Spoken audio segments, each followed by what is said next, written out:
Greetings everyone, my name is Alberto. In this presentation, I choose to work on a clinical vintage 3 disease scenario focused on Daniel Kim, a 32 years old adult, ADHD with anxiety disorder.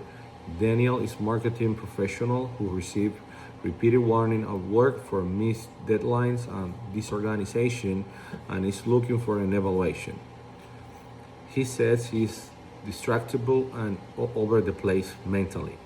He most commonly has trouble meeting deadlines, he's disorganized, he's distractible, and has increasingly unstable work life.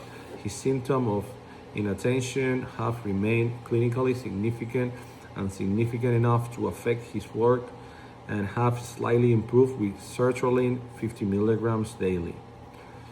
I would take a promethylphenidate stance for Daniel. Daniel's history of functional impairment despite some improvement with anxiety combined with his adult ADHD history and lack of history of substance abuse make methylphenidates clinically appropriate.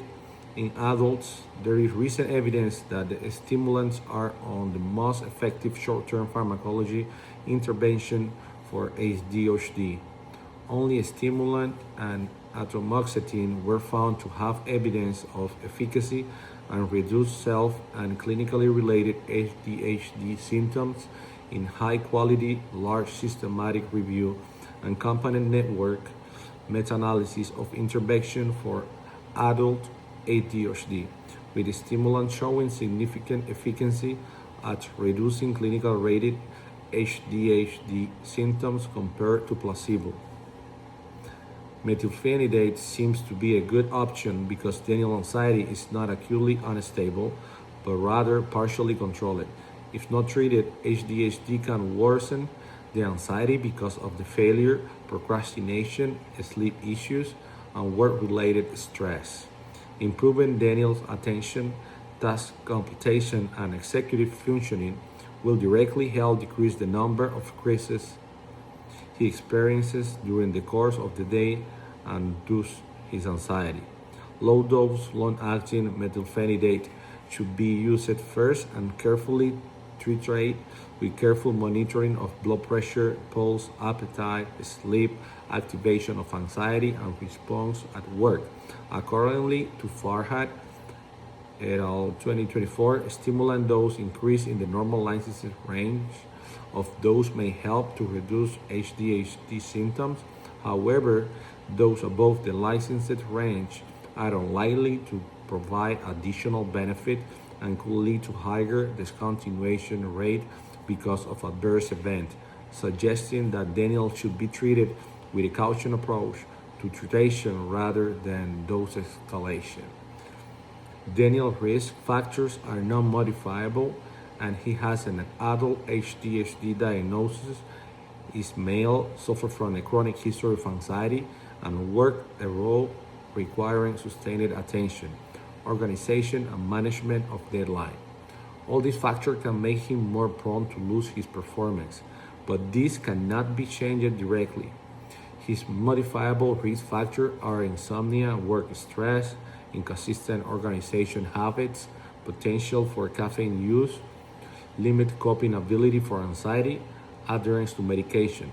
This treatment should include addressing these risks, but creating a sleep hygiene plan, cognitive behavioral therapy or ADHD coaching, calendar organization, task reminder, work planning, caffeine reduction plan, and continued treatment of generalized anxiety disorder. The clearly identified alternative medication class is not a stimulant such as atomoxetine, guaifenesin, and biloxine. That class is not my first class science. Daniel has to get his symptoms better in timely manner to keep his job. Medications that are not a stimulant may work for adults with ADHD, but they might not be as effective and can have problems with tolerability. Noted that atomoxetine, guaifenesin, and biloxacin ER were more effective than placebo for adults, and placebo overall was better tolerated in adults, which atomoxetine being the least tolerated comparable to placebo. An alternative medication class I would consider are not stimulants such atomoxetine or viloxazine. This class is not the first best choice for Daniel due to his ADHD symptoms, which are causing current work difficulties such as missing deadline and or potential instability job. This effect from non-stimulant may take longer to develop than methylphenidate, which may result in delay in achievement meaningful symptom relief. In some patients, atomoxetine may also induce insomnia, gastrointestinal side effects, or make some patients more anxious. Since Daniel has no history of substance abuse and he's partially controlled for his anxiety with sertraline, methylphenidate is more practical choice